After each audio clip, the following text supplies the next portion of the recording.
Hi everyone.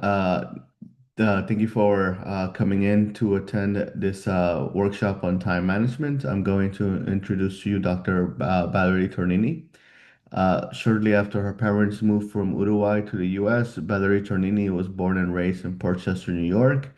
She attended Portchester Public Schools before matriculating to Duke University in Durham, North Carolina. She graduated with a Bachelor's of Science in Biology and an A.B. in Religion. During her PhD training in cell biology at Duke University School of Medicine, she investigated how cells in a complex adult tissue coordinatedly regenerate a pattern structure after injury, primarily using adult zebrafish as a model. Then, as a postdoctoral fellow in the Department of Genetics at Yale University School of Medicine, she investigated the gene regulatory networks that establish the cellular diversity of the developing brain, again using zebrafish as a model. She is currently an assistant professor in the Department of Integrative Biology and Physiology in the Institute for Society and Genetics at the University of California, Los Angeles, UCLA for short, through their Hispanic Serving Institution Infrastructure Initiative. For leisure, Val enjoys traveling, playing volleyball and tennis, Latin dancing, and spending time with her dog and family. And it's such a pleasure to have Dr. Valerie Tornini here. And just in case you didn't see the question in the chat, I'm just going to resend a question that Val is asking our attendees to answer. And you can answer this question through this Slido. But yes, Val, feel free to take it away. And throughout the session, I'll be moderating questions. If at any point anyone in attendance has any questions, we have a Q&A function. You can ask any of your questions, and we'll get to them throughout the presentation. And similarly, we'll have a period for questions towards the end. But in the meantime, we encourage you to be proactive and answer the question about sent through the Slido link. All right, thank you very much, Rob, and good morning, everyone. Thank you very much for the invitation, and I'm really excited to share some of the time management tools that I've been able to acquire across some of my experience. All right, so I'll share my presentation briefly. Rob, let me know that you can see the whole presentation. Okay, thank you very much. So today the point is to learn about some time management in grad school, and this is a general overview and practical workshop on building effective time management habits in graduate school that will carry you beyond no matter where you go. And this has certainly been true in my case. So as Rob said, I'm currently an assistant professor at UCLA, University of California, Los Angeles. I'll briefly give you an outline of what we're going to cover today. So I'll introduce who I am and who you are just in a moment. We're going to go through some of the steps for how to even how to start and then how to build across both time prioritization and scheduling toward pushing projects and project management. So the first we're going to talk about a little bit about knowing thyself, right? What works for you and what may or may not work for others. I'll cover some tools for prioritization, tools for organizing your schedule, some focus and deep work tools, building those up together towards short-term and long-term planning for productivity, and then finally building all these habits together towards systems that work for you and your teams. So I'm going to stop this share, I think, and see, stop share keynote and see, I asked the participants and you still have a chance to answer online. But I'm going to share the other tab for the answers for now. All right, you see my other tabs, but I asked participants, what are your tasks or goals as a first plus year graduate student? Maybe you're not in grad school yet, or maybe you're a little bit more advanced. So these are some of your answers, and I see people are still typing, so go ahead and add your answers. Briefly, people answered, okay, advance on projects, explore, honestly get in and make a positive impact. Excellent. Have decided my research question and methods, consistency, build a schedule that works for me, finish work from previous labs, and one more is typing. Maybe we can get it in, and you can also, if you want, maybe put it in the Q&A chat. So these are, um, in terms of the question, these are really, I think, general goals, right? Um, if you were to put this into a time management, I think it would, okay, and the last person said organize consistent workflow, um, learn techniques, explore questions, possibles, approaches, etc. Thank you all very much for sharing those. I'm going to share back to the presentation. All right. So I think that was really helpful. And I'm just going to back up and try to understand, okay, those are very lofty goals, right? How do we actually break them down into things that are tangible, manageable, doable, schedulable, etc. So I want to start first by just maybe stating the obvious, but maybe not so much.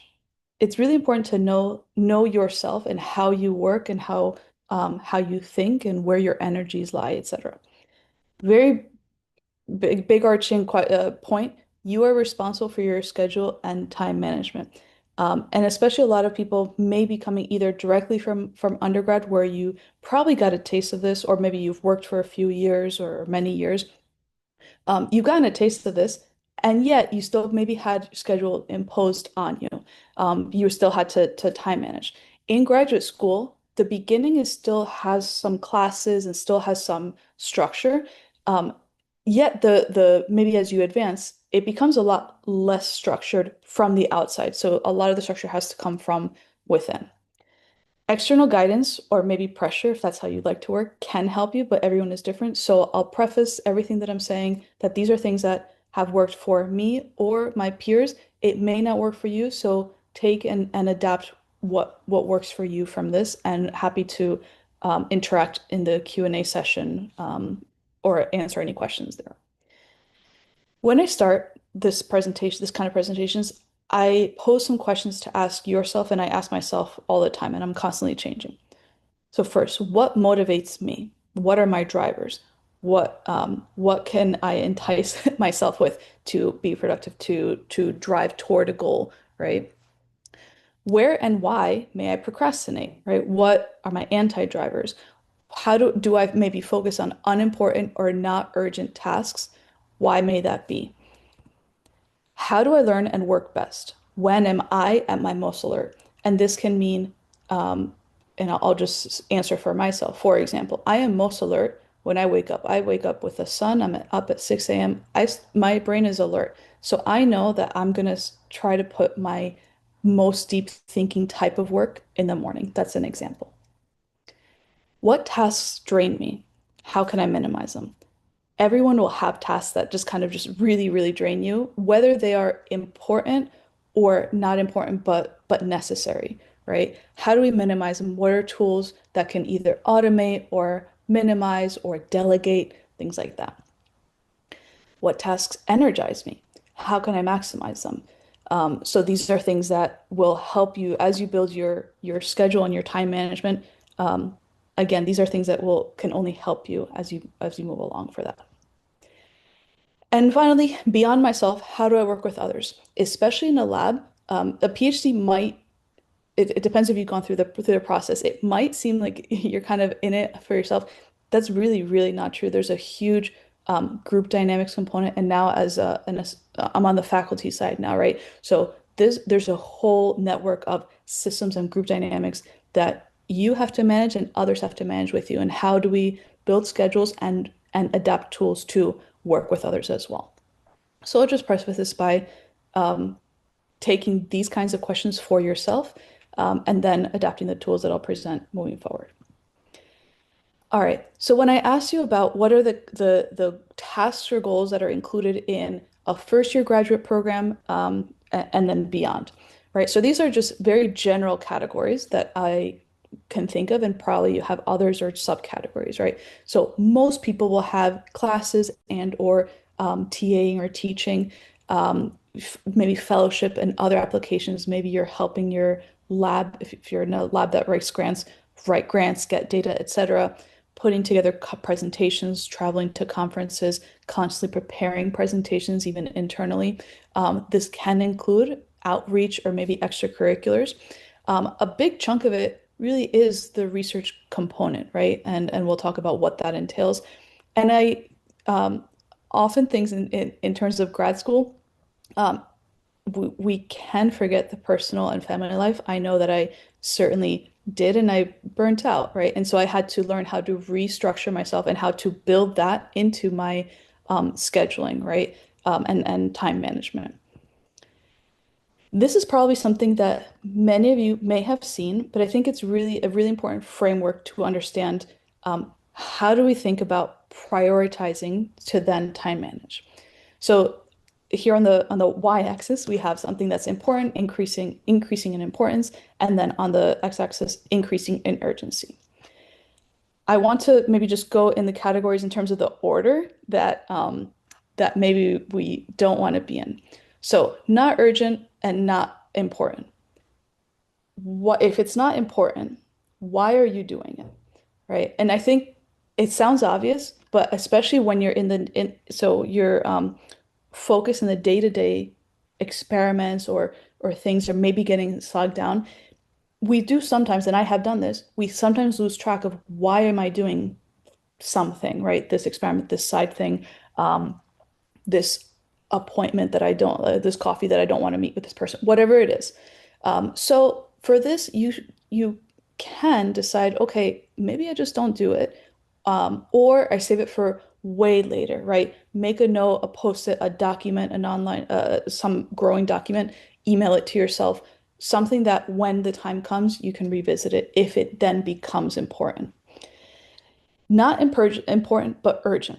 So these are things that may not be maybe important for you, but may be important in terms of either group dynamics or working with other people, etc.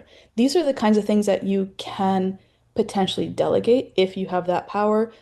You can use technological tools to maybe automate things like that.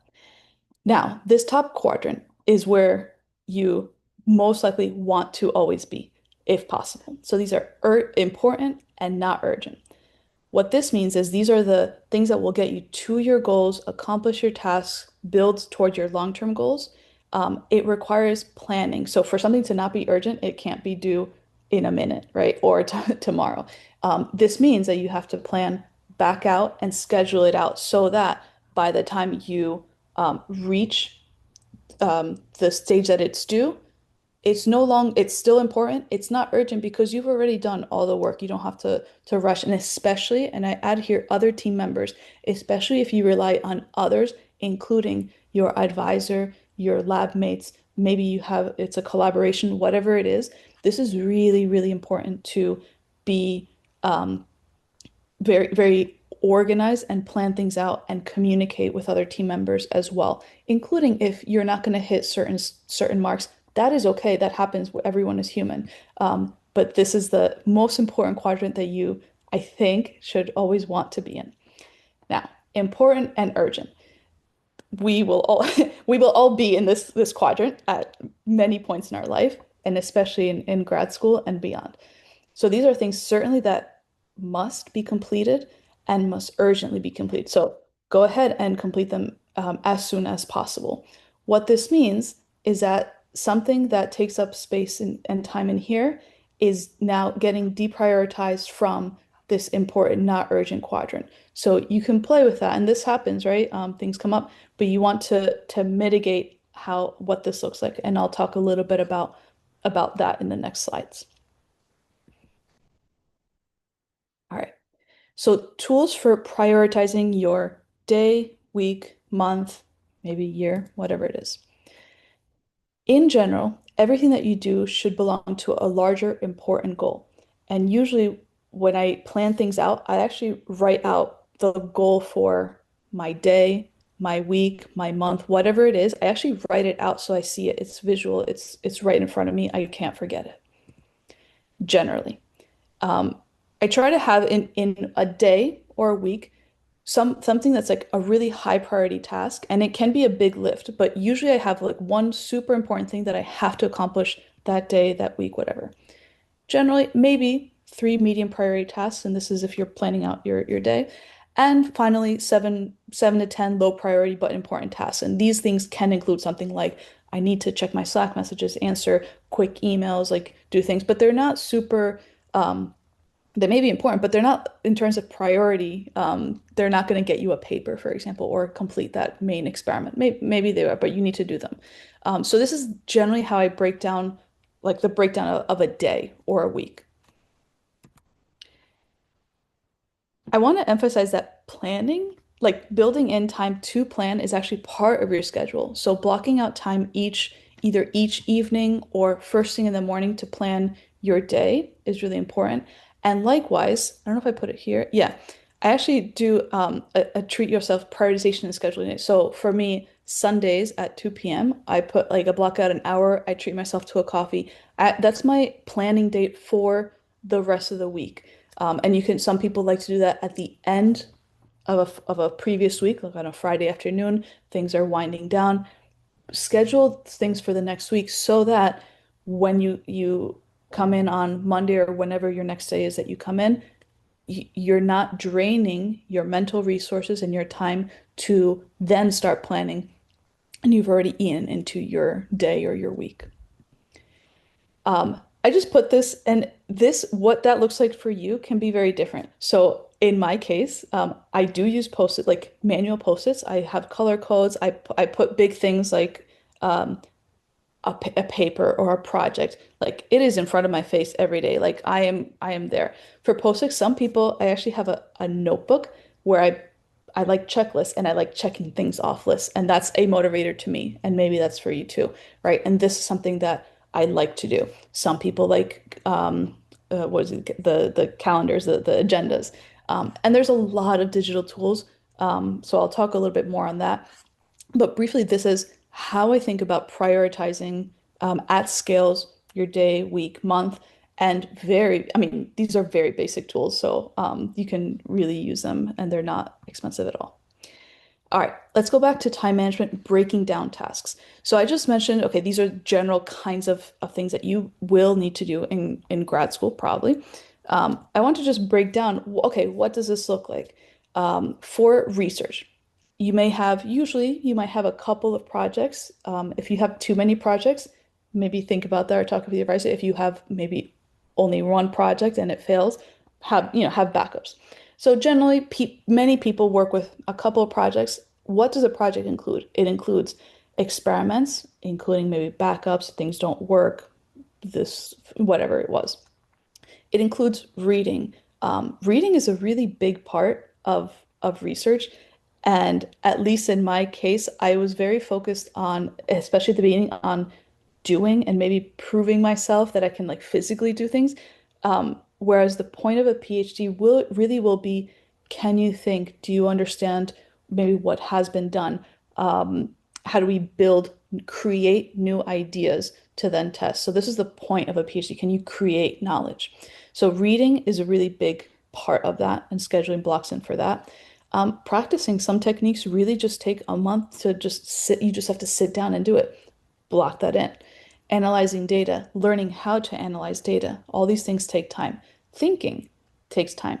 And then finally, writing any paper, what that looks like typically, and I'll just mention here for writing papers, because this is, will allow you probably to graduate. Um, Writing the papers is not something that you do at the very end. It's something that you progressively should be doing as you write up your experiments, as you do your experiments. You have your materials and methods sections, you have your results. I found this. Your figures may change, how you write the story may change, but constantly writing will also allow you to think more clearly, right? In terms of breaking down tasks, what does that look like? I'm just going to take just experiments and just one thing, right? So let's say experiment one takes 1 week. And that 1 week includes, let's say, lots of incubation. So you do something, rush, rush, rush, you wait. Rush, rush, rush, you wait. Okay. Experiment two maybe takes 1 hour for each replicate. You need 5 hours. To me, and this is something that you build as you go along in your trajectory, this is something that, to my mind, while those incubations are happening, I can take those 1 hours, set up that experiment, I'm done, right? And then I can go back to the next step for experiment one, etc. And this may sound obvious, but it's something that you have to just test out and see how long everything takes and then work your way into doing that. Now, let's say experiment three takes 3 months to do, and this can be something like maybe creating a transgenic animal or mutant lines or whatever you need to do. But I need to do it. I need this experiment in order to do experiment one. Please prioritize experiment three. Just because it's labeled number three, maybe on this slide, doesn't mean that it gets deprioritized, or vice versa. You need to do experiment one in order to get to experiment three, like cloning. You need to clone a new construct. Push that to your maximum ability. Maybe it means, you stay an hour later one day, or you come in on a Saturday and then you take something off. And this is also something that you decide how you use your personal time and how your lab works. But this is a kind of breaking down tasks that you will have to learn along with your advisor or teammates, and how it works in your specific context. Um, but these are the kinds of things for time managing combined with prioritizing, in there. All right, so tools for organizing your schedule.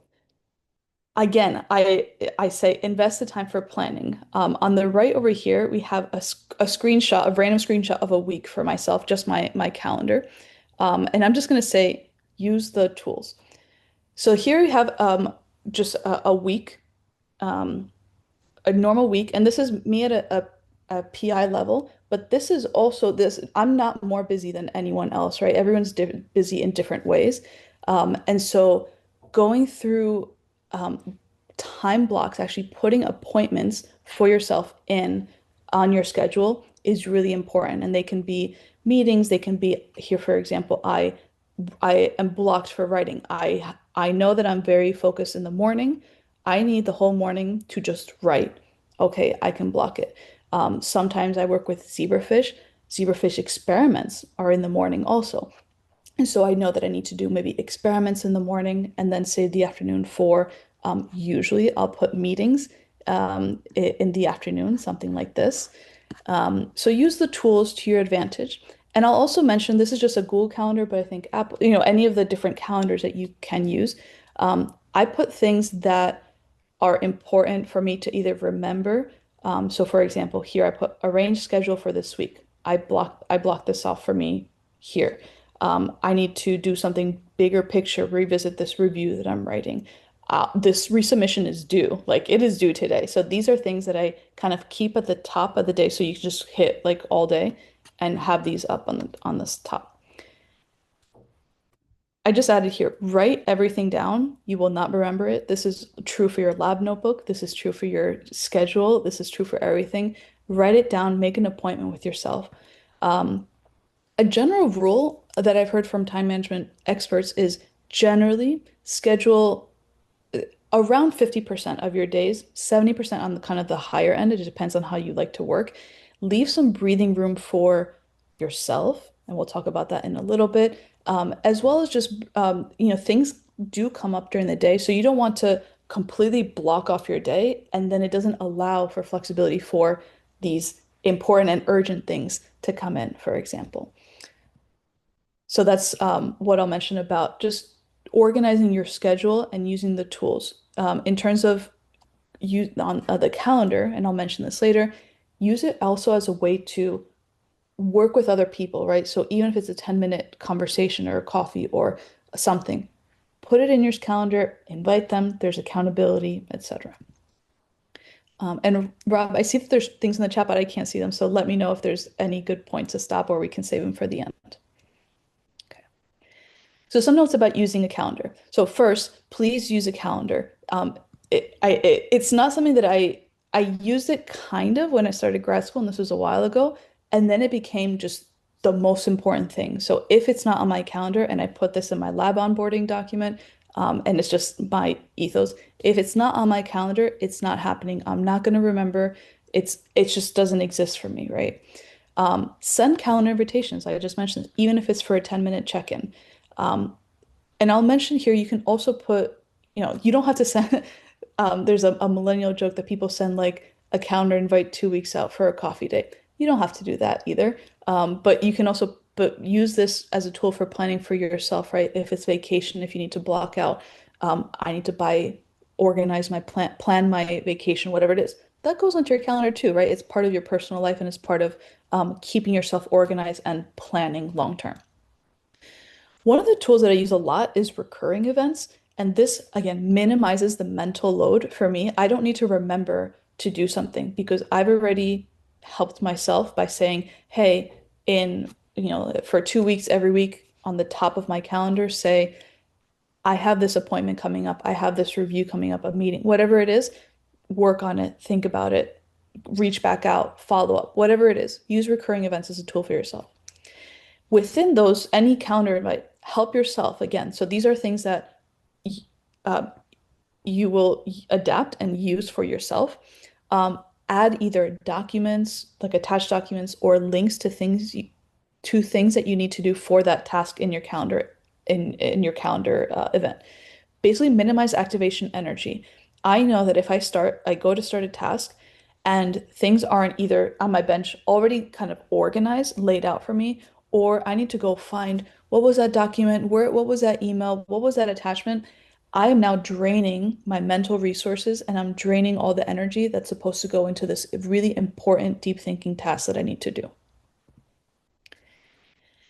In terms of maybe now combining the tools that we discussed, combining sorry, prioritize tasks and scheduling. This can be for both individual and or team use. I'll just highlight here some project management programs that I have tried some of them and some of my colleagues have tried some of them.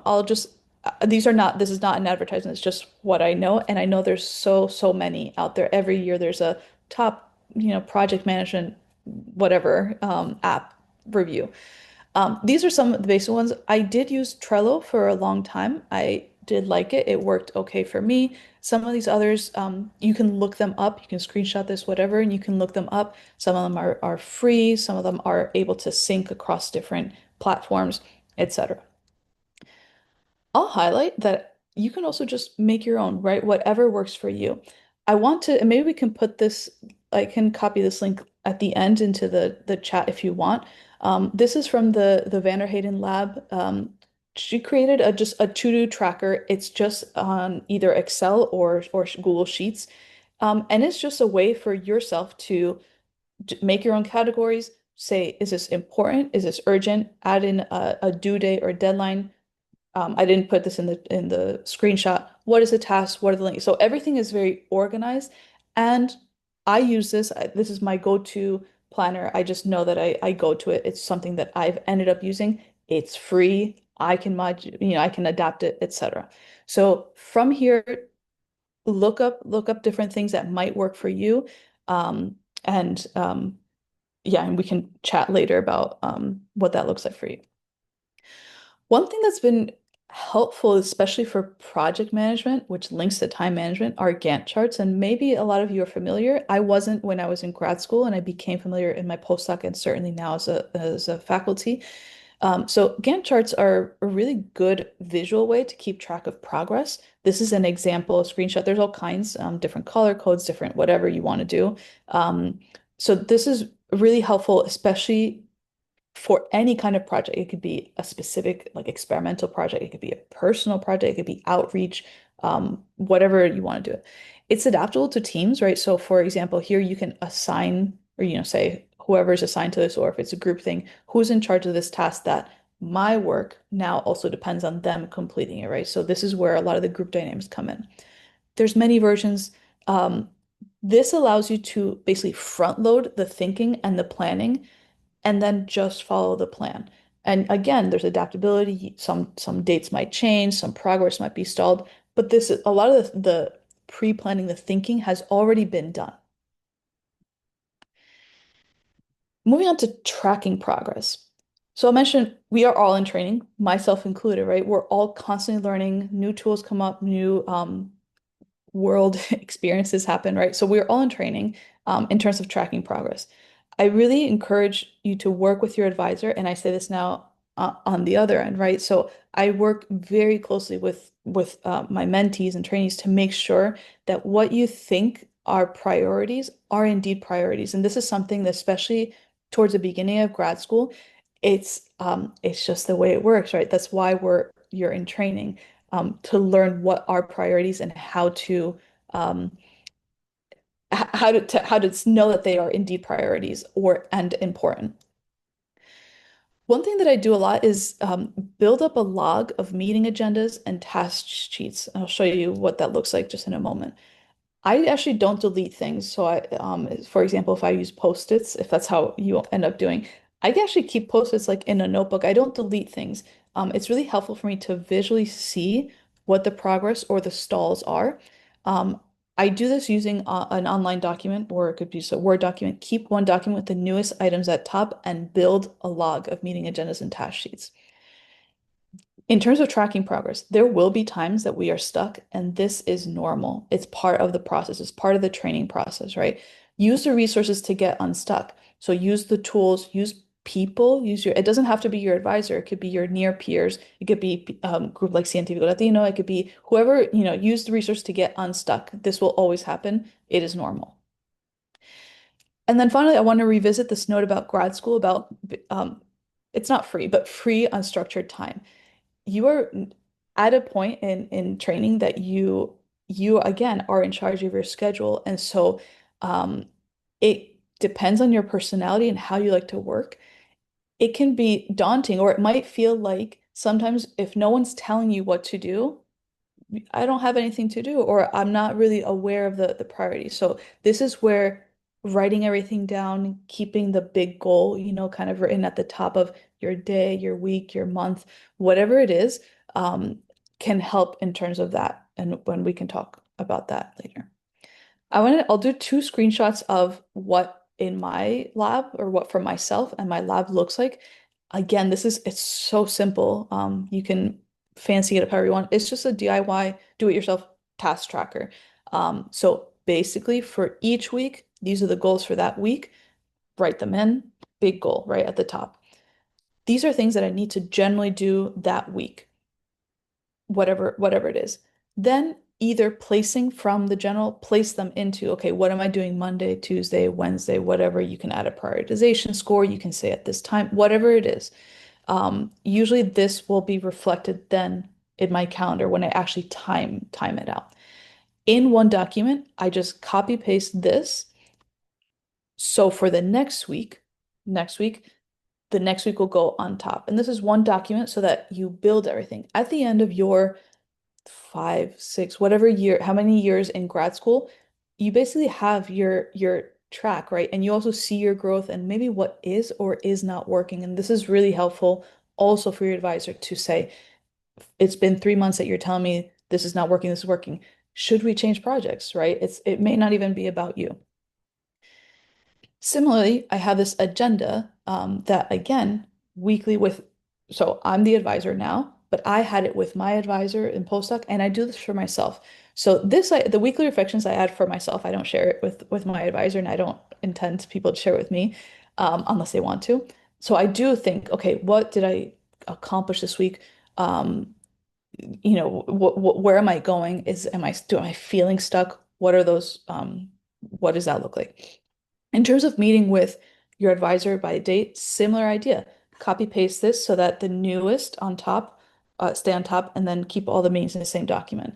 This is something that I ask my mentees, my trainees to prepare ahead of the meeting, and I block time off. I do look at this before we actually meet in person to maximize our meeting in person, right? So they walk me through, okay, accomplishments from last week's, what are my priorities from next week, challenges and roadblocks, lessons learned, opportunities for improvement, whatever it is here. And this can include looking through data, etc. What are upcoming due dates?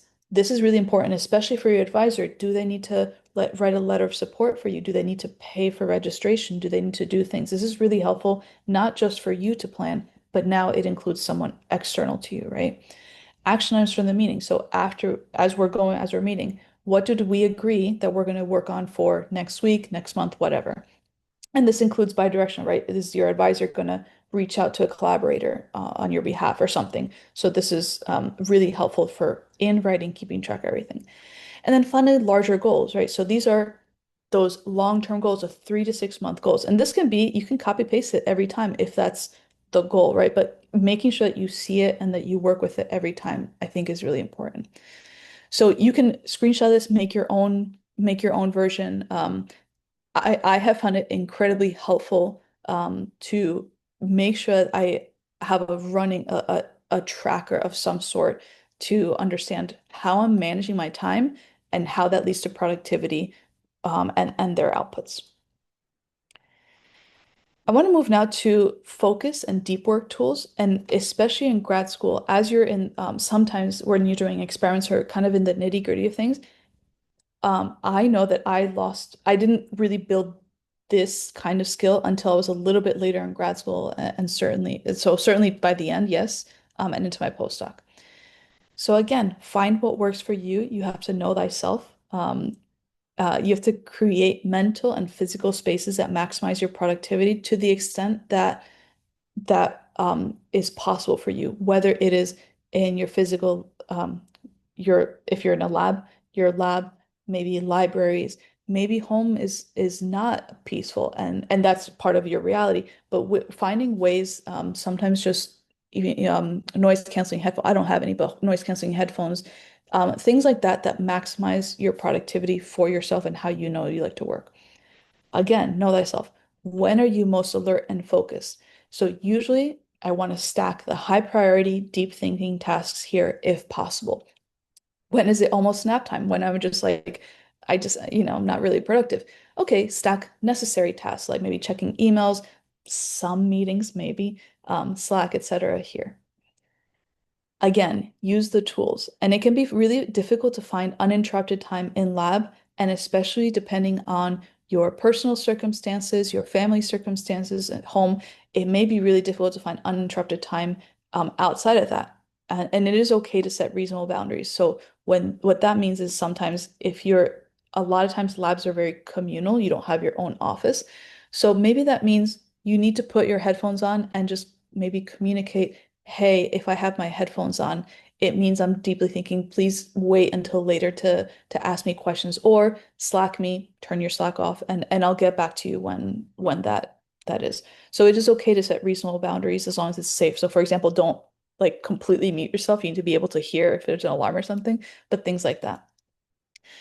Examples include put up a busy status on Slack or auto reply if you're away on email. If it's super extreme, fine, you can do email.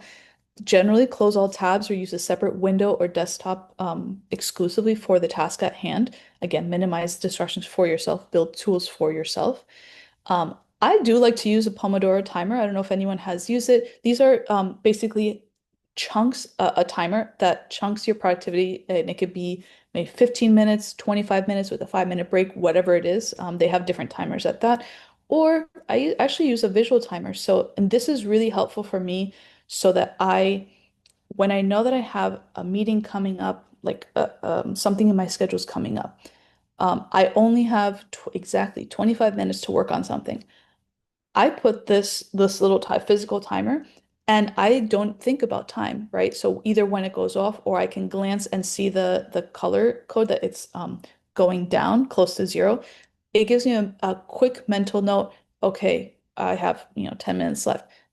But now I'm not distracting myself from saying, what time is it? What time is my meeting? So it doesn't dilute your mental energies. So these are the kinds of focus and deep work tools that have worked for me and that tend to work. And finally, taking all these together and now building systems that work for you and your teammates, right? So this can all be building certain habits. And now how do we build them into a system? So all of these things probably in your graduate career, you're going to be playing with different things. Maybe things work for your advisor that don't work for you and vice versa, whatever it is. Once you find what does work, build it into a system, have it be part of the way that you work. I want to reiterate grad school and beyond the rest of your life. It's a marathon, it's not a sprint. So really pace yourself, adjust as you go. When you find something that works, build it into your life, build it into your time management, hygiene or into your systems. Things for these can include like building stress breaks in your day. If you know you're going to have a committee meeting, for example, don't plan an experiment right after that, right? Give yourself a break. If you know that you're going to have a meeting with an advisor or a big experiment, whatever it is, build these kind of stress breaks, like actually put them in, block them off in your schedule. Avoid back-to-back meetings. I already mentioned this, prepare agendas beforehand, right? So this invest the time beforehand to prepare. And then when you're there together, you maximize your time together. One thing that I do for now for my my own sanity is if it doesn't have to be a 30-minute meeting, don't make it a 30-minute meeting. So do 25 minutes. It has to be done in that time. It allows you a 5-minute bathroom break or water break, whatever you need. And this will maybe become more obvious as you grow in your career, but it's really important to protect your time that when you are meeting with someone or when you are doing something, you are fully focused there. Speaking of, adjust what kinds of time blocks works for you. So I just mentioned the Pomodoro timer. People work in different kinds of time blocks. For me, I do think that I work in maybe 25-minute, maybe 40-minute time blocks at a time. When you are in your time block, to the extent possible, aim to be hyper focused. So again, build a system that detracts from any distractions, any pings, anything that will distract you from what you told yourself, what you have prioritized as a goal for you, a very important goal for you. And I want to add this in terms of because I think writing is a really big part of planning, prioritizing, thinking. Writing is thinking. So sometimes, especially for grad school, you need to end up writing a lot. Um, just write. Sometimes just getting something, anything on paper is enough to get you started. I do think it's important to block out reading, writing, deep thinking time, and planning times. Um, so just kind of just write, even if it's just I put a 10-minute timer in the morning to write, and it can start you going. And finally, minimize your distractions to the best of your ability. Everyone has different circumstances and different resources and just different realities. To the best of your ability, build systems that minimize your distraction, whether they're digital, physical, mental, etc. Together, um, we can talk about burnout. Uh, these are things that all, if they're done in a way that really harnesses your energy and protects your time, which is your most valuable asset, um, these kinds of tools can help mitigate burnout. Um, so I'll pause on that note and I'll recap. So today we covered, I think we're right on time, right, in terms of taking questions, etc. So to recap, we talked about how do we know ourselves, what works for us, different tools for prioritization, tools for organizing your schedule, focus and deep work tools, short-term and long-term planning for productivity, kind of integrated within those points, and finally building systems that work for you and your teams. So I'll pause here. I want to thank you again for joining and for listening. And I'm going to stop share, I think, and we can always share back if there's something on the slide. But I'll pause here. I saw a bunch of things on the chat, but I don't know what they are. So I'm happy to take any questions. Great, thank you, Val. And just a reminder, we have a Q&A chat in the middle of the Zoom. Feel free to ask any questions. I think we have one from Yeshmati. Any tips on minimizing distractions or incorporating more productive breaks? Yeah, and Rob, also you too, you can answer if you you have any of these things that work for you. Um, I'll answer. So yes, so some of the tools that I shared um, as examples, right? So blocking in, so turning off any of the dings, the things that are meant to just not just distract, but attract your attention elsewhere. So we live in a capitalist society, right? Like your attention is again the most important asset that anyone can vie for. So block those kinds of things and harness them toward what you need to be doing. So turn off the dings, turn off the email notifications, put an away message on Slack if you use it. Um, block out the time on your calendar. In grad schools, I had colleagues who would just put a sign even behind their chair, like please do not like a little handwritten paper, please don't disturb. I'm writing, right? And even things like that will be helpful. Um, Things that may cost maybe a little bit more money, but maybe an investment in yourself if it works for you. Noise canceling headphones. Um, Sometimes just your desk can also be something that if you feel very comfortable, or if it looks beautiful, if that's something that's important to you, that can minimize distractions for you, right? If you're not wishing to be there, right? That's one thing. Incorporating more productive breaks. Again, this is the know thyself. What does a break look like for you, right? So for me, a break might look like um, going for a quick, well, it could be like a bathroom break if that's what you need, but it could also be just going down the stairs to the conference room to get a glass of water. I have a fountain outside my office. I don't need to do that, but it is something that allows me to maybe see colleagues in the hallway, to maybe run to people. And that brings me joy and makes me a happier person, that then allows me to come back to work and be more productive. Um, those are like very general. I'm sure there's other things that either cost more money or, or do other things, but those are very briefly kinds of things that I would suggest. Rob, I don't know if you have any like things that work for you, maybe? Oof. I guess for me, I'm still learning how to do project management with different team members, but what works for me in terms of calendars is, let's say I have to write a grant, which I do unfortunately. I don't say I need this grant to complete on by Friday. I break down the grant of like on Monday I'm gonna work on this paragraph. Today I'm gonna work on a bio Mhm. sketch. Thursday I'm gonna work on this. So breaking down large tasks to smaller tasks. When I was in grad school, I guess in terms of like distractions, I can't remember the website, but it was this website that pretty much Yeah. blocked all the social media that you use. So I will block Facebook, LinkedIn. So and it would automatically like you can't open access those websites.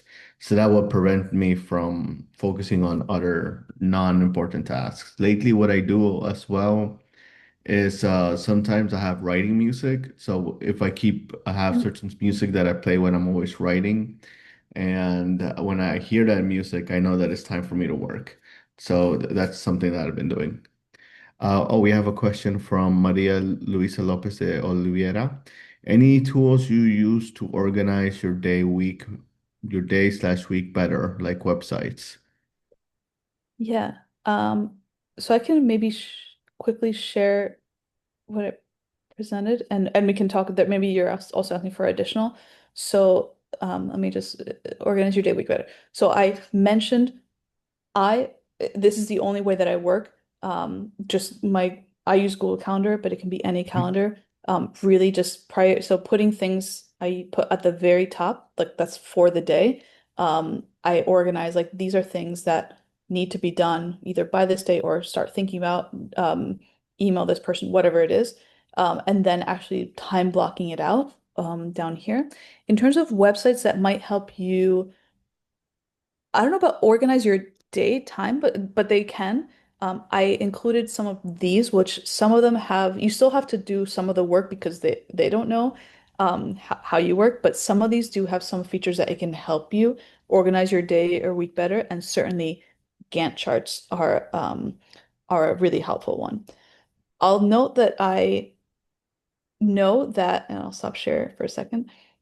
I know that AI is can be a very powerful tool, and a lot of people are using it. It's not something that I uh, have used nor necessarily want to use. There are ways that they can be productive, and you should explore them if that's something that may be helpful for you.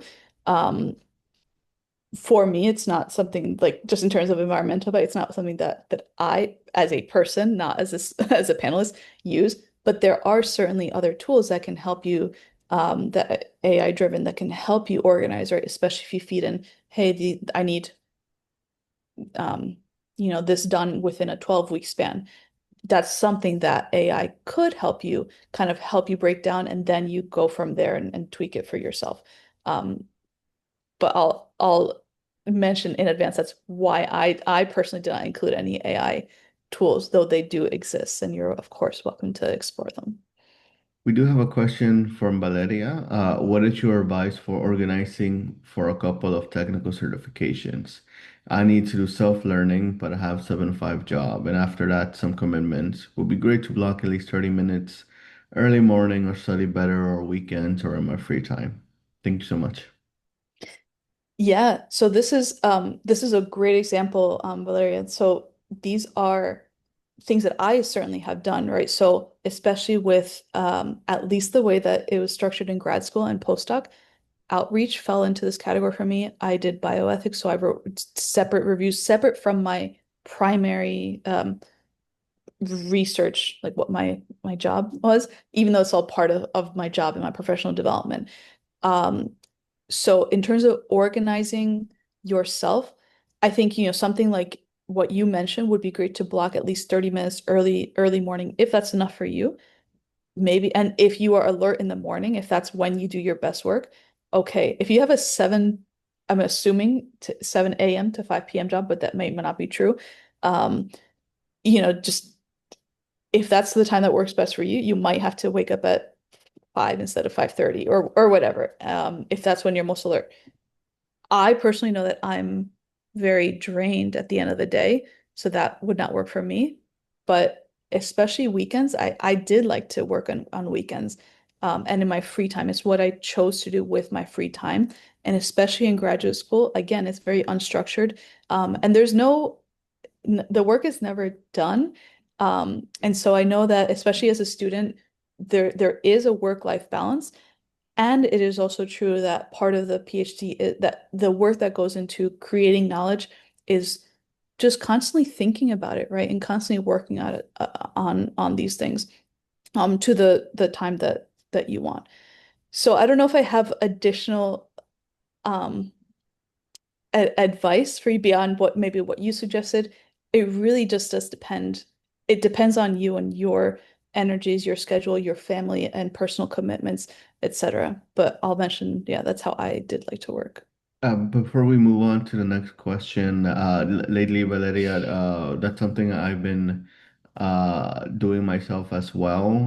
Not certifications, but similarly night courses. And I would almost always at least try to take a 30-minute to 1 hour power nap and then just block Mm, aside 2 hours every evening just to work on that. But that's just what works for me, just because the morning I yeah. have to focus on other things. But we have Yeah. one from Made.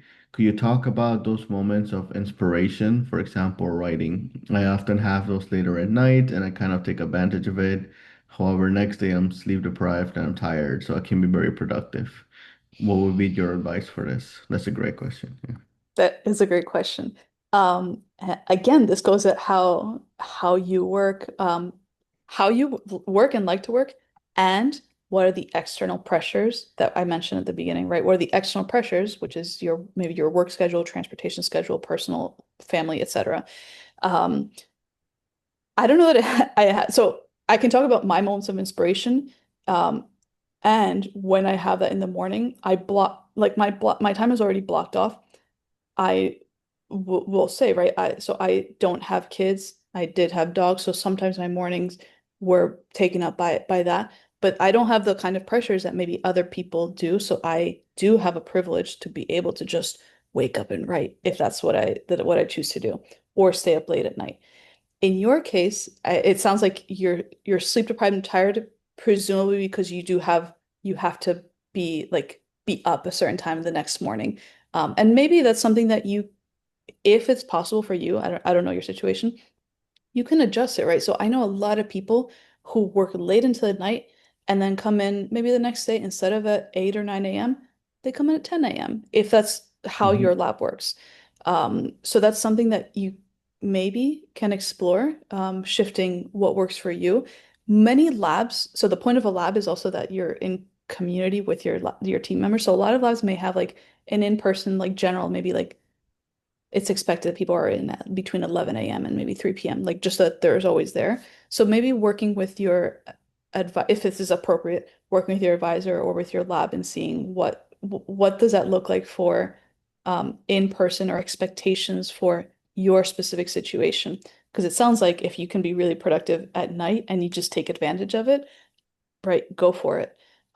One tool that I used to think, and this is more of an insomnia hack than anything, Mhm. my mind is often running. And so one thing is just instead of it just like permeating and perseverating, I just write it down. I have a notebook, I write it down, and it's off my mind. I know that I'm going to remember it and I can go back to it. I'm not sure if that's helpful, but that's what I can offer. Rob?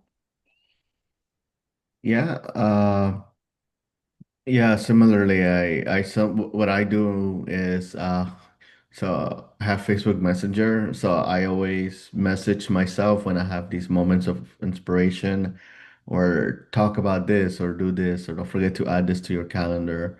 Especially when it's late at night. That way I don't spend the next hour or two working on it in the evening, even though it is tempting, but it really I think it really messes up my sleep schedule similarly. So I think for one advice would be just making sure that you know yourself, and try to build structured habits, in terms of like from certain periods you can work on X, Y, and Z. With I email that, myself a yeah. lot too and Slack too. Mhm. Yeah, for sure. Good call. And with that, I just wanted to double check if there's any final questions. But yeah, no, that's a good point. I don't Slack myself, but maybe I should. That would be easier. Yeah. Okay. Well, I guess we don't have any questions, but with that, Valerie, thank you so much for taking the time to lead our time management workshop. And this recording will be available on our YouTube channel. With that, everyone, we appreciate you all coming, and stay tuned for our upcoming workshop. We do have one on choosing research advisors tomorrow. Okay. See Awesome. everybody. Thank you all. Bye. Bye.